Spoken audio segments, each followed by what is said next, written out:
ఓం శాంతి. ఈరోజుటి మురళీ తారీఖు నవంబర్ 15, 2024. శివ భగవానువాచ. మధురమైన పిల్లలు, నేను ఎంత సమయం తండ్రి స్మృతిలో ఉన్నాను అని మిమ్మల్ని మీరే చెక్ చేసుకోండి. ఎందుకంటే స్మృతిలోనే లాభం ఉంది, విస్మృతిలో నష్టం ఉంది. ప్రశ్న: ఈ పాపాత్మల ప్రపంచంలో ఏ విషయం పూర్తిగా అసంభవం? ఎందుకు? సమాధానం: ఈ ప్రపంచంలో ఎవరైనా మేం పుణ్యాత్మలము అని చెప్తే అది పూర్తిగా అసంభవం. ఎందుకంటే ఈ ప్రపంచమంతా కలియుగంలో తమో ప్రధానంగా ఉంది.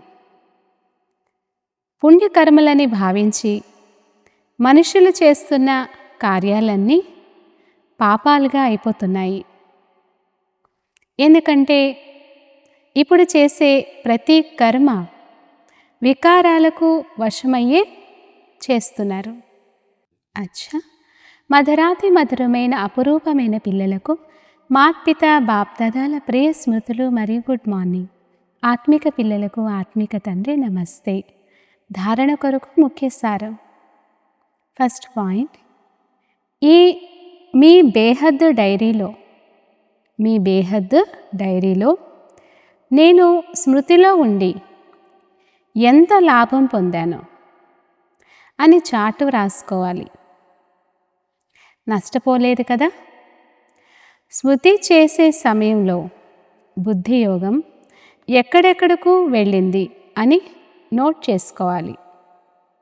రెండో పాయింట్, ఈ జన్మలో బాల్యం నుండి ఏ విరుద్ధ కర్మలు లేక పాపకర్మలు చేశానని నోట్ చేయాలి. ఏ విషయాల్లో మీ మనస్సు తింటూ ఉంటుందో దానిని తండ్రికి వినిపించి తేలికగా అవ్వాలి. ఇప్పుడు ఏ పాపకర్మ చేయరాదు. ఇప్పుడిక ఏ పాపకర్మ చేయరాదు. వరదానము: కర్మ బంధనాలను సేవ యొక్క బంధనాలుగా పరివర్తన చేసి అందరి నుండి భిన్నంగా పరమాత్మకు ప్రియంగా అవ్వండి. వివరణ: పరమాత్మ ప్రేమ బ్రాహ్మణ జీవితానికి ఆధారం. కానీ అది న్యారాగా అంటే అతీతంగా అయినప్పుడే లభిస్తుంది. ఒకవేళ ప్రవృత్తిలో ఉన్నారంటే అది సేవ కొరకే ఉన్నారు. ఎప్పుడు కూడా మాకు లెక్కాచారం ఉంది, కర్మబంధనాలున్నాయి అని భావించకండి. సేవ కొరకే ఉన్నామని భావించండి. సేవా బంధనంలో బంధింపబడటం ద్వారా కర్మబంధనాలు సమాప్తమైపోతాయి. సేవాభావం లేకుంటే కర్మబంధనాలు లాగుతాయి. ఎక్కడ కర్మబంధనాలున్నాయో అక్కడ దుఃఖం యొక్క అల ఉంటుంది. సేవ యొక్క బంధనంలో సంతోషం ఉంటుంది.